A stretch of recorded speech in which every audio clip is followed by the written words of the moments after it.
One, two, three. Welcome to the show. Get familiar. Get familiar. Welcome to Win Big with Clinton Sparks. It's time to get familiar. Brother, how are you? Long time no see, my man. No, you're looking good, brother. Proud of you. Thank you very much. I'm proud of you too, man. You still look 32. I wish I was 32. I'd be out there playing with some of these bums that's making all this money. I mean, look, everybody loves you. You're just everyone, just like a beloved, endeared figure, right? From throughout your career, right? But when you were younger, did people ever try to test you? All the time. Really?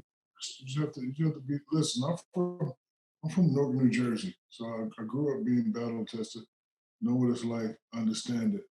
I'm all about standing your ground. But once I came to become a professional, just had to always think about how my mother and father would see me on the Get TV screen. familiar. Not only that, how my community, how my hood of Newark would see me. I'm one of the ones that made it. I always had to represent. So again, try not to put myself in certain positions to where I have to go back, to the Get brick city. familiar.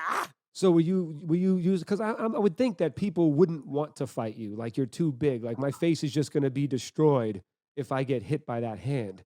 So I'd rather just talk shit from a Get distance familiar. and not fight you. Or did dudes actually really have the gall to step to somebody as big as you? Man, listen, everybody has certain limitations and certain feelings that they come with. Get But again, familiar. I'm the guy that when you see me, no matter who you are, where you are, what hood I'm in, I'm always going like that. Right. Because we're already living in a world with too much going on. I want to be the guy that brings peace together. So when you see me, it ain't no Get problem. I don't care who familiar. you are, what you do. Hey, what's up, homie? What's up, homie? Yeah. My man, what's up, my man? So, I'm all about peace. The crowd is applauding that. They're all happy to hear that, Shaq. That's a real crowd, by the way. It's not a track. They're all here excited to talk to you. But so, anyways, dude, do you remember the first time I was telling my buddies the story the other day? The very first time you and I had an interaction. Do you remember how we met? I don't remember how we met, but I remember because, listen, what's made the Shaq is music, dope DJ. So I had everybody's mixtape and I was just listening. And when I first heard of you, I said, man, this cat right here, cold. So I forgot the first time we met, but I knew who you were. Always appreciated, the music you brought out. Always appreciated your hard work. And it's nice knowing others, successful people. Even though I'm Shaq, I'm still a human. I'm still a kid. I still love people. I still want to meet people, want to see people. And listen, me and my cousin Ken Dog right here, we bumped a lot of your CDs. Tell him, Kid Dog. What's up, kid? Bro, we used to say, hey, man, give me a Clinton Sparks. He ain't put a new one on yet. Find it. And then, it's like a competition. I want to be the first one in the locker room with the hot music. So, I always used to bump your tape. But No, remind me the first time we met. So I'm at my house, and this is back, in my mixtape prime, in the mixtape prime era, right? When mixtapes ran, there wasn't the internet. The mixtapes was the internet, right? So, and I love, it's not many times that I have successful entrepreneurs like yourself that's been around long enough to have these conversations that are music too. Like, it's very few. Like Damon John's another one, right? So, I get a call from my manager Dawuda, who Ken just said. He walks in with like this kind of like, face that's like, I don't believe it, who this is, but he walks in like, yo, some dude named Shaq's on the phone for you, right? So I'm like, who's Shaq? Who? He's like, I don't know. So I grab the phone. I'm like, hey, what's up, man? He goes, yo, what up, dog? It's Big Shaq. And I'm like, who? And you're like, Shaq. I'm like, Shaq who? He's like, Shaq Diesel. And I'm like, Shaq Diesel, like Shaquille O'Neal, the basketball player? And you were like, yeah, man. And we didn't believe it was really you calling because you just like randomly called his phone. But I forgot, remember back in the day, you would put your real phone number on mixtapes. You Yes, know, I did. so you would you called my manager and said, yo, let me talk to Clinton. And then you said exactly what you just said now. You're like, yo, man, fuck with your mixtapes, man. You got a mailing list or something like that so I can just like get your shit first. And I was like, oh, that's just crazy. So when you were first starting, right, and you were in basketball, did you always have your eyes set on turning your basketball career into a full-fledged business of Shaquille O'Neal of entrepreneurship and branching off into other businesses? Or was it something that you learned later on, like, oh, I can do this with my popularity? When I first came in, I had the kung fu mentality. Right. Let me take you back. 13, nobody really knew about me. Had to make a name for myself. high school, nobody really knew about me. It was all about the New York guys. You know, he's from Texas. He can't play. He's playing against small guys. I had to make a name for myself. Right. College had to make a name for myself. So now that I'm in the pros, I want the spot. I want the spot. So Right. I gotta go. I'm trying to kill Ewan, Lajuan, Robinson, Bark. Like I'm just trying to get the spot. And then I realized that nobody likes a loser. So whatever I do, I have to win doing it. Right. You know, I wasn't winning championships, but I was putting up big numbers and I was winning games, having winning seasons. And then all the business stuff came along. Right. Uh, the album thing was an accident. I mean, of course, as a kid, I wanted to either be, LL Cool J on one day, Dr. J on the other day, the X on the other day. So when I got on the Arsenio Hall show, I said, "Hey man, just let me rap on my favorite record." We did it, and then my guy, Leonard Armato, came to me. He said, "Bro, you're not gonna believe this. Somebody just offered you a $10 million 3 album deal." And I was like, "What?" So look, I'm not gonna turn that down. So I Oh, so said, you weren't even trying. You weren't like shopping "No, for a deal. no, never." I was just look. I just wanted to do that. And then Barry Weiss from Jive made that offer. And, he believed in me. He said, so I had a meeting with him. I said, listen, I don't really want to be a rapper. However, as a young kid, let me rap with all my favorite artists. And he did it. So, I know it's a lot of guys, are doing what I did, but I think my discography is second to none. Snoop, Peter Guns, Lord Tariq, Ice Cube, Michael Jackson, Quincy Jones, Jay-Z, Nas, Mobb Deep, Def Jeff, who else? Black Thought, Common, You got a song, KRS-One, Yep. Rakim. yeah, Rakim. So like, so for me it wasn't. And then like, you talk about the music business. When I went platinum, I was like, oh my God, I went platinum. Where's the money? So after we did the breakdown, I'm like, bro, this ain't enough money for me. Like, a lot of rappers, they take pride in going platinum, make money. But when I went platinum and really learned the business and learned about how they take money and recoupables and all that stuff. And then I got my check. I was like, this is really nothing. So I continued my commitment with my 3 album deal.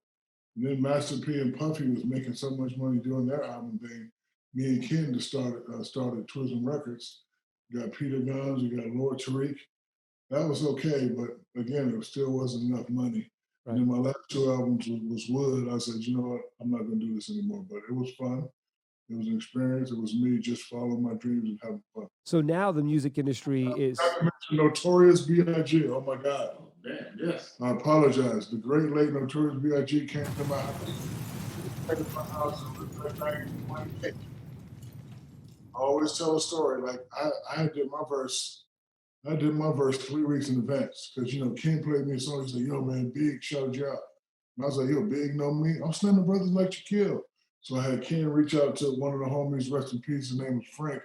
I said, "Frank, see if you get Big to fly down." So Big and Lil C flew down. So me and Ken, we in the studio because we used to run our own studio, and I don't like that. Lay it again. I don't like that. Lay it again because I just wanted Biggie's approval. yeah. So when we played, Wait, Biggie, Biggie was saying I don't like that. Lay it again. No. I had wrote my verse for "You Can't Stop the Rain" 3 weeks in advance. Mm-hmm. Me and Ken would be in the studio just doing it. So, but when he came, him and C's, they came to listen. I just wanted his approval because I can't have Big saying that's terrible. Right. Because I didn't want to make him look bad. You understand what I'm saying? So we played it for him, and he said it, and he started rocking. So I'm like, so now I'm like, okay, Big, I'm gonna be in the house. Here's a pen, here's a pad. Hit this button right here. Me and Ken to come back out. Boom, boom. He said, "No, I'm ready." And listen, he never heard the beat. We never sent him a beat. He's like, "No, I'm ready." Like, what you mean you're ready? He started laughing. And Lil C was like, "Watch this." And he went in there and he killed it. Then I had to do something I wish I didn't have to do. I pressed the button. I was like, Big. He said, "Oh yeah, my bad. The kids." Then he did another version. I'm the only one. Me and Ken the only one that got the original version of what he said. Never gonna put it out, but I bumps it all the time on my phone and my iPhone. But So you're saying you have a Biggie verse that nobody else has ever heard. That's just too vulgar. Yeah, yes, he went off. So He went, even worse than like I'm taking #1 mom pendants. Worse than that. Well, man, it's not that it's bad. I'm just saying that for me, the role model, the kid that Right. Yeah. so for us it's not bad, but for like for children, Right. 'cause, at the time I was a young Shaq, and a lot of kids looking up to me, Yeah. and kudos to him because he understood that. As soon as I hit the button, I was like, big. He was like, "That's right, my bad. These were the kids, the Right. NBA." And then he went back and did the other work. But bro, we was in there 7 minutes. We came out, we ate, we got on the sea dude, we hung out. He flew out the next day. That was like one of my best experiences ever. I'm surprised Puff hasn't reached out to you like, yo, I heard you got this verse, man. I need that. Puff and I are good friends. He never brought it up. But again, I would Hold never on. just. Hey, yo, Puff. Yo, Shaq got this verse, bro. Like, what are you doing? I mean, but again, I'll never put it out, but I always play it here at the crib. That man went off.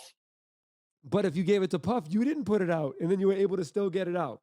Nope. No, so it's never. That's just your own. That's your NFT. You have like a real NFT just for you.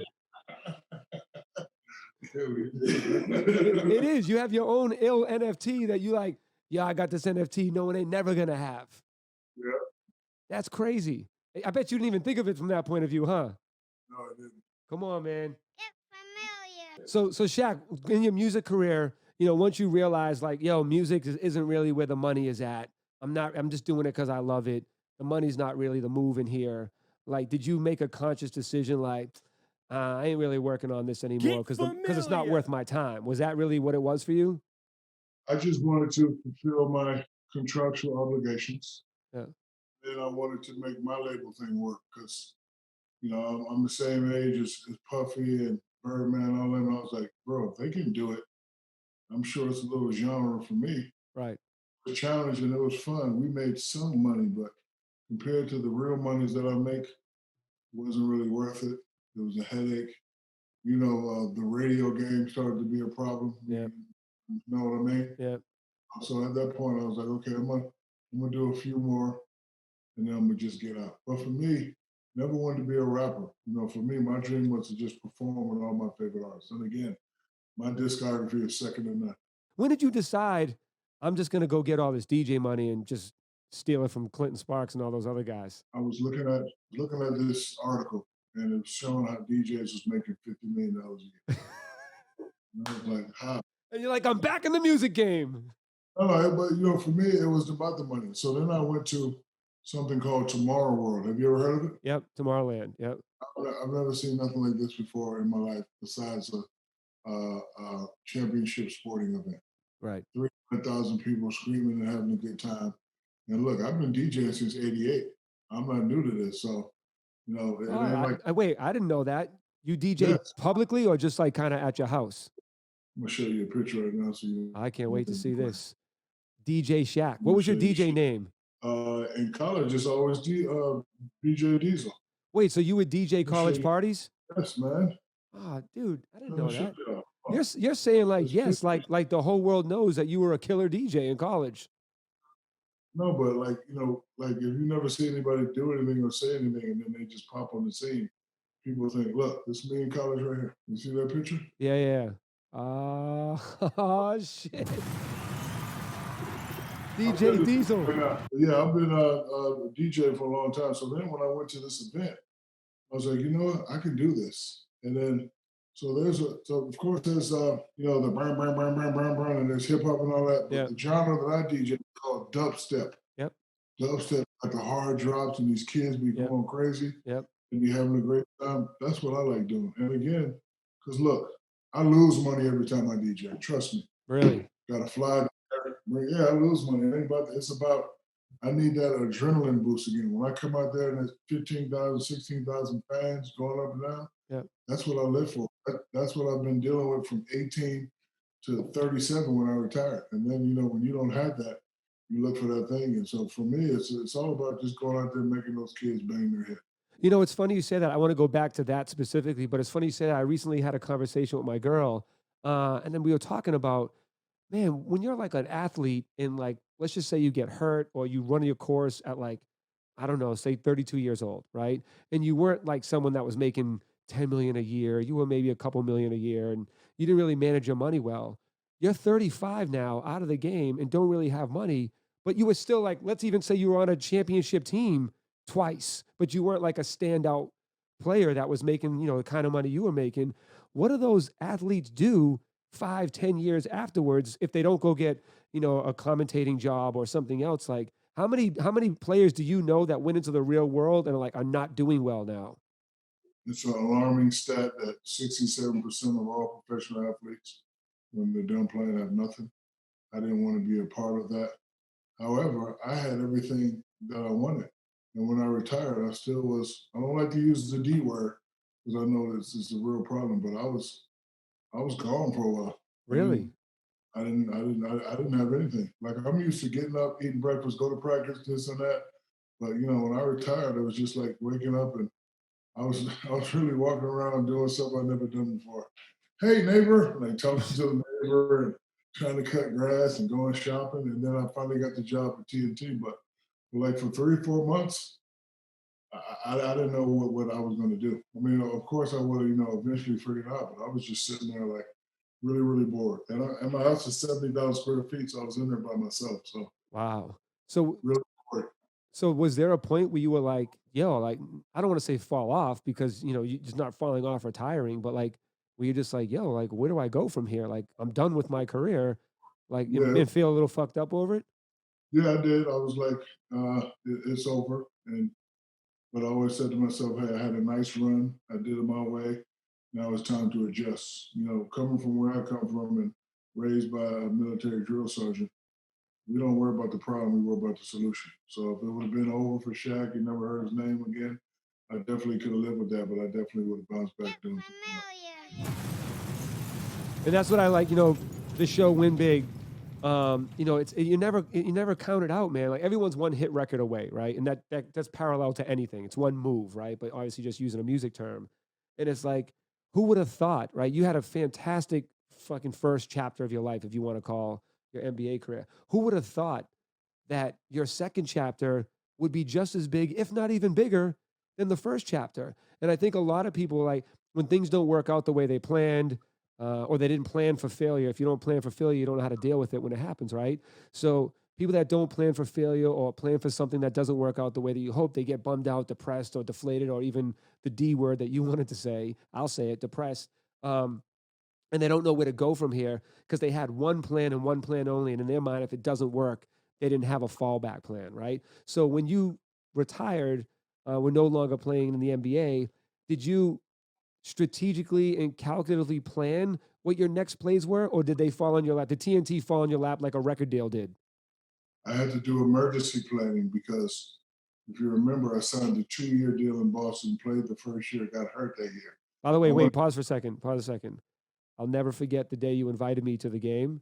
And that. it was my son's first NBA game, right? And I'm like, he probably doesn't even remember saying come to the game, right? So my son bought us, he was so excited that I knew you and that you got us the tickets that he was like, I want to get a Shaq shirt. So we went and got a Shaq shirt and he was so fucking thrilled that like you invited us personally. And when you were on the court and you looked up like, hey, what's up? Ah, dude, like, do you realize being you? Sometimes when you're the person, you don't realize the impact and how important you are to people. Do you realize the effect that you have and can change people's lives from maybe being depressed or sad? And just a simple hello from Shaq can totally change your life. Do you realize that power you have? I do. And my mother told me a phrase one day, I'll never forget it. It costs you nothing to be nice. Right. My father told me that if people are going to spend money to come watch you play, make them remember your name and make them, give them something, make it worth their while, make it worth the money. So Right. I know, the feeling that your son had, I know that feeling.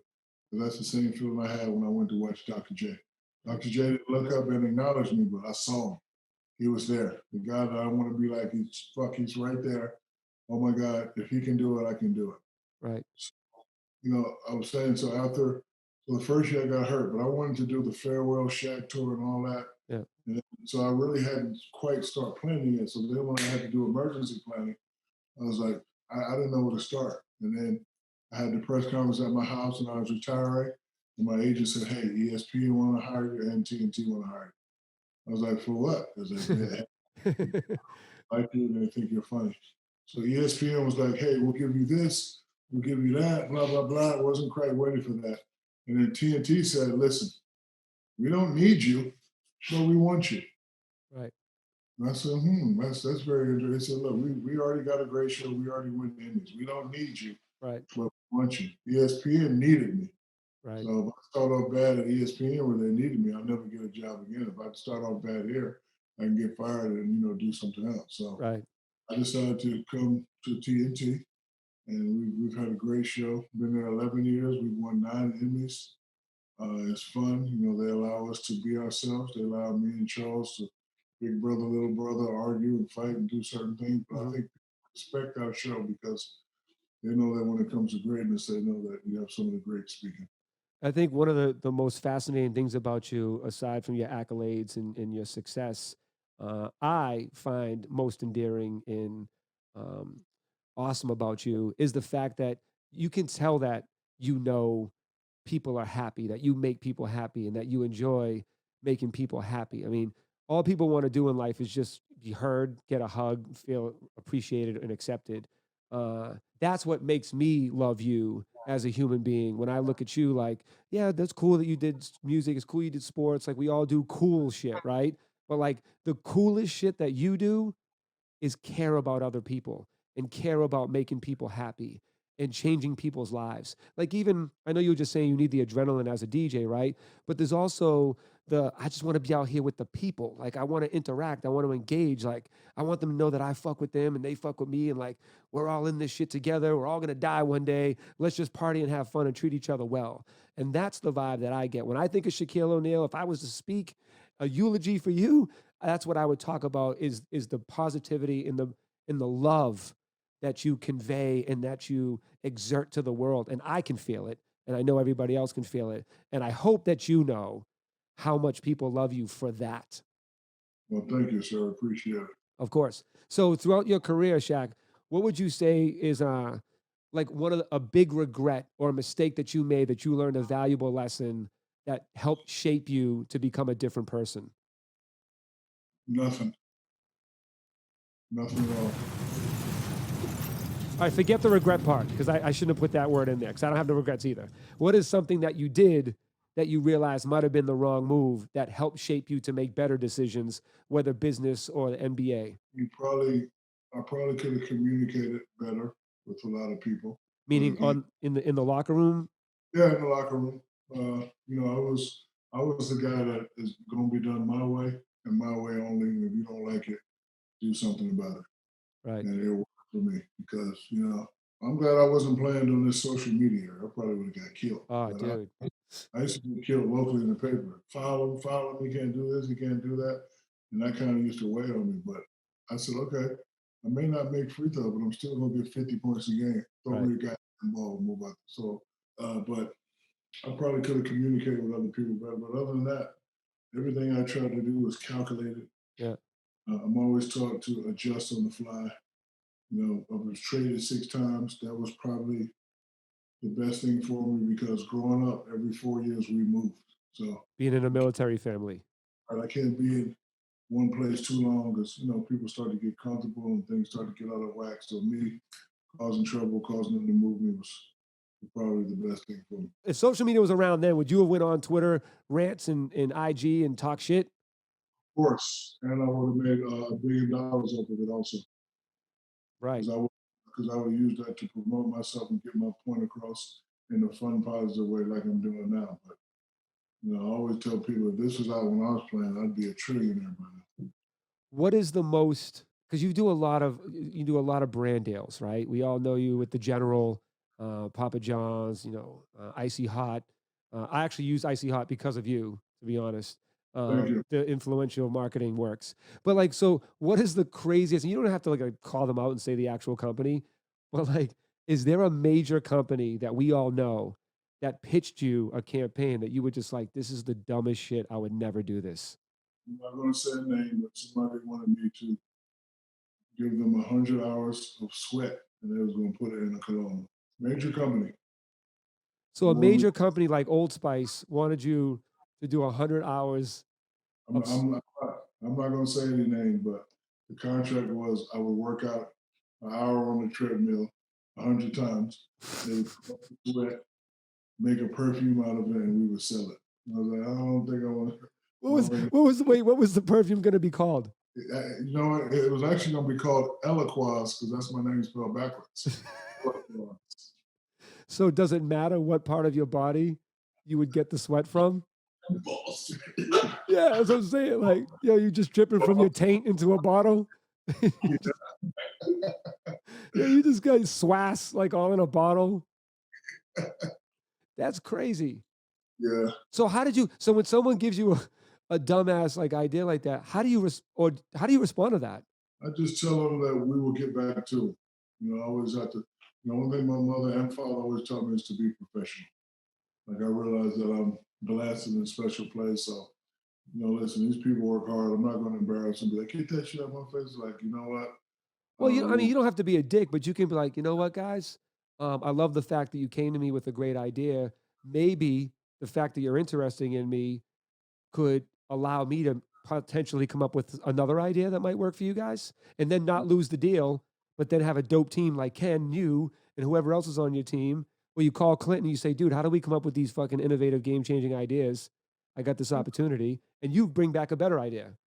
And that's what we call professionalism. So I always be professional. So we just, for that one, we just, turned them down. You think mixtapes ever come back? I think the new mixtapes are now on the internet in their curated playlists that are called mixtapes. Are you still making beats? Of course, still playing beats, dude. Let me get you familiar for a second. First of all, I helped because we haven't talked, so we'll might as well just do it live. So Yeah, but I know who you are. You don't need to explain. I know exactly who you are. no. There's a couple things you don't know. You look at Clinton as the DJ producer. 1, 2, 3, 4, 5, 6, 7, 8, 9, 10, 11, 12. I see 12, 13 platinum plaques on your wall. Oh, forget that. Forget the plaques. Forget the plaques for a minute. All right, so let me tell you a couple things real quick. First off, I helped build the world's biggest, most popular esports and gaming lifestyle brand in the world to $300 million valuation from zero. That was me. I brought in Pitbull, Offset, Sway Lee, Yo Gotti, DJ Paul, Ray J, Troy Carter, Mark Wahlberg, all these guys, and you might have heard the name. They were called FaZe Clan. So then I left that. I started what is now the fastest growing, most diverse esports organization in the world. We'll call XSET. Once again, you inspire me. Anytime you need me to be on your show, brother, let me know. I'm there forever. All right, man. I will. I'll hit you about gaming and we'll hit you about music, my man. Thank you so much for being on the show. Love you, buddy. Be safe and talk to you soon.